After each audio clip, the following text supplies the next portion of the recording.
Hola hermanos en Cristo, bendiciones en el nombre de nuestro Señor Jesús. Soy un laico que quiere que todos conozcan la sana doctrina de Cristo y la tradición apostólica de la Iglesia primitiva. Este vídeo, como todos los que estoy elaborando, son hechas con las Santas Escrituras, para la cual recomiendo que usen la Biblia de Jerusalén por tener traducciones basadas en los textos originales. Estos tienen un lenguaje más de estudio y es aceptada tanto como cristianos católicos y protestantes. También pueden encontrarla en su versión por internet. 7 pruebas bíblicas de que San Pedro fue el primer papa. Los católicos siempre hemos profesado que San Pedro fue el primer papa, mayordomo, obispo, y que sus sucesores, los posteriores obispos de Roma, tienen la misma función. Sin embargo, es muy común que nuestros amigos o conocidos que profesan otra religión nos cuestionen sobre ese punto. Prepárate, porque hoy te enseñaremos 7 pruebas bíblicas de que San Pedro fue el primer papa. Primera prueba: Jesús le cambia el nombre a Simón. En el transcurso de toda la Biblia Dios ha cambiado el nombre a ciertas personas, esto lo hace para indicarle su identidad, su propósito aquí en la tierra, su vocación, o su ministerio. Como fue el ejemplo de Abraham: recibió de Dios el nombre de Abraham, que quiere decir que Dios lo hará, el padre de las naciones. Génesis 17, 5. Sarai recibió de Dios el nombre de Sara, que quiere decir princesa y que será la madre de los reyes. Génesis 17, 16. Jacob recibió el nombre de Israel, que quiere decir poder de Dios, porque Jacob luchó con Dios y con los hombres, y venció. Génesis 32, 28. De la misma manera, en el Nuevo Testamento vemos que Jesús solamente cambió el nombre a Pedro, dándole su nueva identidad en Juan 1, 42. Jesús, fijando su mirada en él, le dijo: Tú eres Simón, el hijo de Juan. Tú te llamarás Cefas, que quiere decir piedra. Cefas está en arameo. Si recordamos, los apóstoles hablaban arameo y Jesús siempre se dirigió a ellos en arameo. Segunda prueba: Jesús edifica su iglesia sobre Pedro. En el Evangelio de Mateo vemos que repite el cambio de nombre, pero ahora le indica el propósito. El Evangelio de Mateo fue escrito en arameo originalmente, y Jesús le dijo así en arameo, Mateo 16, 18. Yo a ti te digo que tú eres piedra, y sobre esta piedra edificaré mi iglesia.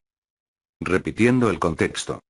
Jesús le dijo a Simón: Tú eres Pedro, Cefas, y sobre esta piedra edificaré mi iglesia. Afirmando lo que enseñan la Sagrada Escritura, Pablo de Tarso siempre llamó a Pedro con el nombre de Cefas, de la misma manera que lo hizo Jesús. Esta palabra hebrea helenizada del arameo Cefas, no era un nombre propio, pero Pablo se lo asigna como tal. Gálatas 1, 18, luego, de allí a 3 años, subí a Jerusalén para conocer a Cefas y permanecí 15 días en su compañía. Gálatas 2, 9, y reconociendo la gracia que me había sido concedida, Santiago, Cefas y Juan, que eran considerados como columnas. Gálatas 2, 11, más, cuando vino Cefas a Antioquía.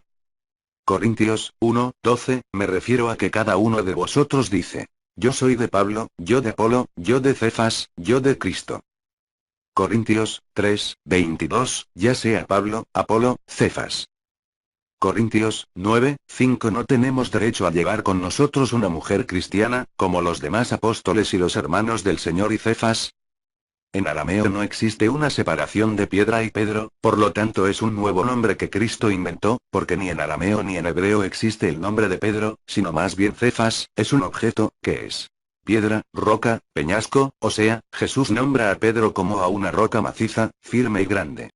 Los hermanos me han dicho: Cristo no fundó la iglesia sobre Pedro, porque hubiera dicho sobre este Pedro edificaré mi iglesia. Pero como ya vimos, Jesús no habló nuestro idioma, sino el arameo y el hebreo, entonces para su mayor comprensión dice así.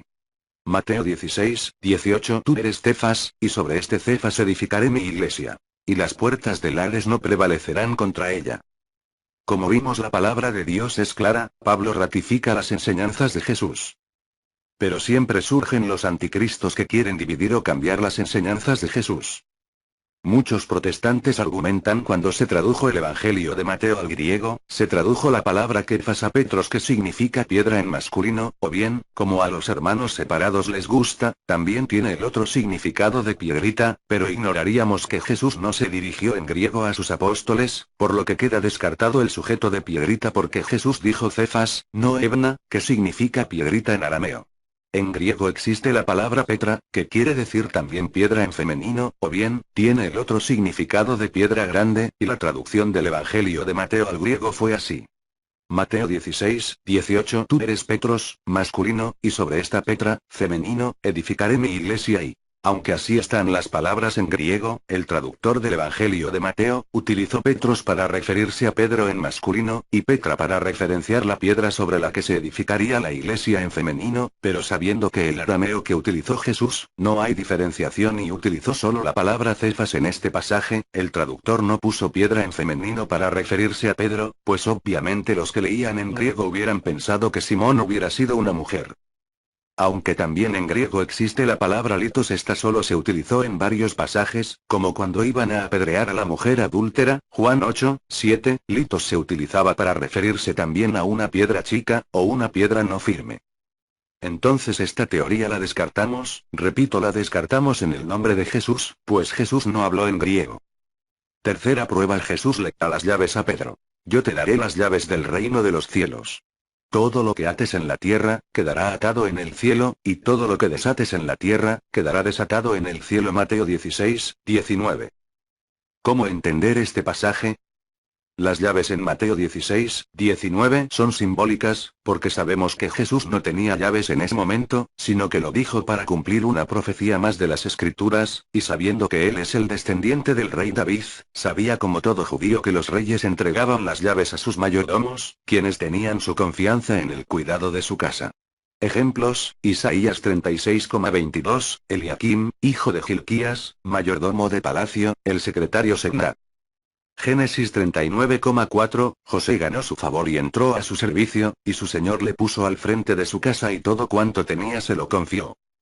Cristo es el rey ahora, descendiente legítimo del rey David, y Pedro es el claro mayordomo de Cristo. Todo rey tenía su mayordomo, y Jesús, por ser rey, elige a Pedro, y no a todos sus apóstoles, porque solo tenía que haber un mayordomo. Jesús es el que tiene la llave de David, Apocalipsis 3,7, pero sabemos que Cristo no es el mayordomo, sino el rey que las entregó. Sabemos que Isaías vino a profetizar a Cristo, pero en Isaías 22, no se menciona al Mesías, sino al mayordomo del palacio. Entonces podemos interpretar lo siguiente. Cristo es el rey, y como todo rey tenía su casa, ahora la casa del rey Jesús es la iglesia, el nuevo pacto de Dios con los hombres, el principio del reino de los cielos. Entonces Jesús hace mayordomo de su casa a Pedro, tomando el ejemplo de Eliakim, al otorgarle a él y solo a él, las llaves de su casa, y pondré las llaves de la casa de David sobre su hombro, y abrirá y nadie cerrará, y cerrará y nadie abrirá. Y todo lo que ates en la tierra quedará atado en el cielo, y todo lo que desates en la tierra quedará desatado en el cielo. Para los primeros cristianos esto era algo muy grande, porque sabían que el cargo de mayordomo implicaba tener un poder enorme. Un dato importante. Todos los apóstoles recibieron el poder de atar y desatar, Mateo 18, 18, pero solo Pedro recibió las llaves. Cuarta prueba. Jesús confirma a Pedro como pastor visible de su iglesia y confirma la autoridad para guiar. En este pasaje entenderemos que Jesús le dice a Pedro enfrente a los apóstoles para que todos escuchen, es más, lo repite 3 veces para que no tengan duda. Juan 21, 15. Después de haber comido, dice Jesús a Simón Pedro: Simón de Juan, ¿me amas más que estos? Le dice él: Sí, Señor, tú sabes que te quiero. Le dice Jesús: apacienta mis corderos. Vuelve a decirle por segunda vez: Simón de Juan, ¿me amas? Le dice él: Sí, Señor, tú sabes que te quiero. Le dice Jesús: apacienta mis ovejas. Le dice por tercera vez: Simón de Juan, ¿me quieres? Se entristeció Pedro de que le preguntase por tercera vez: ¿me quieres? Y le dijo: Señor, tú lo sabes todo. Tú sabes que te quiero. Le dice Jesús: apacienta mis ovejas. Esto también lo habíamos escuchado anteriormente, Lucas 22, 32. Pero yo he rogado por ti, para que tu fe no desfallezca. Y tú, cuando hayas vuelto, confirma a tus hermanos. Quinta prueba: Pedro siempre es el primero en la lista de los apóstoles. En el Nuevo Testamento se cita varias veces la lista de todos los apóstoles. Revisa rápidamente los siguientes pasajes. Mateo 10, 2, los nombres de los 12 apóstoles son estos. Primero Simón, llamado Pedro, y su hermano Andrés. Santiago el de Zebedeo y su hermano Juan. Marcos 3, 16, 19, instituyó a los 12 y puso a Simón el nombre de Pedro, a Santiago el de Zebedeo. Lucas 6, 13, 16. Cuando se hizo de día, llamó a sus discípulos, y eligió 12 de entre ellos, a los que llamó también apóstoles. A Simón, a quien llamó Pedro, y a su hermano Andrés. A Santiago y Juan, a Felipe y Bartolomé. Hechos 1:13. Y cuando llegaron subieron a la estancia superior, donde vivían, Pedro, Juan, Santiago y Andrés. Felipe y Tomás. Bartolomé y Mateo. Santiago de Alfeo, Simón el Celotes y Judas de Santiago. ¿Te diste cuenta? Pedro siempre aparece primero en la lista y Judas al final. ¿Coincidencia? No existe eso para Dios. Sexta prueba: todos apóstoles están en problemas, pero Jesús rezó por Pedro. Simón, Simón, mira que Satanás ha pedido poder para zarandearlos como el trigo, pero yo he rogado por ti, para que no te falte la fe. Y tú, después que hayas vuelto, confirma a tus hermanos. Lucas 22:31-32. El demonio quería atacar a todos los apóstoles y Jesús pudo haber dicho que rezaba por todos, pero prefirió ser específico y hacer un énfasis en la misión de Pedro. Confirmar en la fe a sus hermanos. Séptima prueba: Pedro toma iniciativas como cabeza visible de la iglesia. Luego de la muerte de Judas, Pedro decide que hay que completar la lista de los 12 apóstoles y escogieron a Matías. Hechos 1:15-26. Uno de aquellos días Pedro se puso en pie en medio de los hermanos, el número de los reunidos era de unos 120, y les dijo: Hermanos, era preciso que se cumpliera la escritura en la que el Espíritu Santo, por boca de David, había hablado ya acerca de Judas, el que fue guía de los que prendieron a Jesús. Otro ejemplo es el primero en predicar en Pentecostés, Hechos 2:14. Entonces Pedro, presentándose con los 11, levantó su voz y les dijo: Judíos y habitantes todos de Jerusalén. Que os quede esto bien claro y prestad atención a mis palabras. Otro ejemplo hace la primera curación luego de la resurrección, Hechos 3:6-7. Pedro le dijo: No tengo plata ni oro. Pero lo que tengo, te doy. En nombre de Jesucristo, el Nazareno, ponte a andar. Y tomándole de la mano derecha le levantó. Al instante cobraron fuerza sus pies y tobillos, y de un salto se puso en pie y andaba. Otro ejemplo recibe la revelación de que los gentiles sean aceptados como cristianos, Hechos 10:28, y les dijo: Vosotros sabéis que no le está permitido a un judío juntarse con un extranjero ni entrar en su casa. Pero a mí me ha mostrado Dios que no hay que llamar profano o impuro a ningún hombre. Otro ejemplo habla ante el Sanedrín, Hechos 4:8-10, entonces Pedro, lleno del Espíritu Santo, les dijo: Jefes del pueblo y ancianos. Otro ejemplo. Pedro tomó la decisión en el concilio de Jerusalén, Hechos 15:5-12. Es de notar que el concilio de Jerusalén fue para tratar el tema de la circuncisión y las antiguas obras de la ley. Pedro se puso de pie y tomó la decisión, luego nadie se opuso al asunto, sino que comentaban los prodigios de la iglesia. Santiago también habló de lo mismo, pero notamos que solo aprobó y repitió lo que dijo Pedro, y el resultado del concilio se puede resumir así. Somos salvos por la fe en Cristo, no por las obras de la ley, Hechos 15:11. Todo lo mencionado está en la Biblia, esto siempre lo enseñó la iglesia primitiva. Nuestro mayordomo, vicario de Cristo o nuestro Papa nos dice. Primera de Pedro 2:4-5. Y también vosotros sois piedras vivas, entrad en la construcción de un edificio espiritual. Aquí, Pedro utiliza la palabra griega litos, likoi, o sea piedras pequeñas, que servían para la construcción de algún edificio, en este caso, un edificio espiritual, que es la iglesia. Aquí Pedro no nos llama cefas en arameo, ni petras en griego, ni mucho menos acrogoniados como Jesús, porque las cefas y petras, o sea, piedras grandes, se utilizaban para poner los cimientos y primeras piedras de una construcción, y es a lo que se refiere Cristo. Pedro es el primer cimiento, y como decimos y oímos seguido, Cristo puso la primera piedra, fundó su iglesia siendo él mismo el fundador y la piedra angular que sostiene a la iglesia.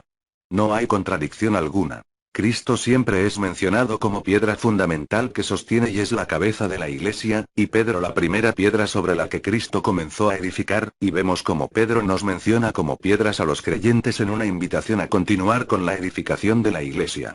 En construcción y edificación, una piedra angular no es visible, son los cimientos, y una piedra de construcción hacia arriba sí lo es. Aquí damos otra respuesta a la contradicción que quieren encontrar los hermanos separados. Cristo es una piedra fundamental, por lo tanto firme pero invisible, y Pedro, es la primera piedra de edificación visible, la base que sigue del cimiento. Esto concuerda con que Cristo lo nombró pastor visible antes de irse, Juan 21:15-17. Ya después de ver tantas piedras en la palabra de Dios, podríamos ejemplificar la idea bíblica de la siguiente manera, teniendo en cuenta que el edificio es espiritual y no verdaderas piedras minerales. Bueno hermanos, compartan este vídeo y suscríbanse a mi canal. Si desean algún tema en especial me lo mandan por inbox. Para mí es un placer transmitir las enseñanzas de la iglesia primitiva. Somos cristianos, católicos, evangélicos, apostólicos y pentecostales. Cristianos por Cristo porque es nuestro único Señor y Salvador, católicos porque la Iglesia de Cristo es universal, evangélicos porque nuestra vida debe tener la base de los Evangelios de Cristo, apostólicos porque está fundada en la oración y la predicación de los apóstoles, en la autoridad que les fue dada por el mismo Cristo, y pentecostal porque debemos tener un Pentecostés en nuestras vidas, para que el poder del Espíritu Santo venza la carnalidad que tenemos. Dios los bendiga.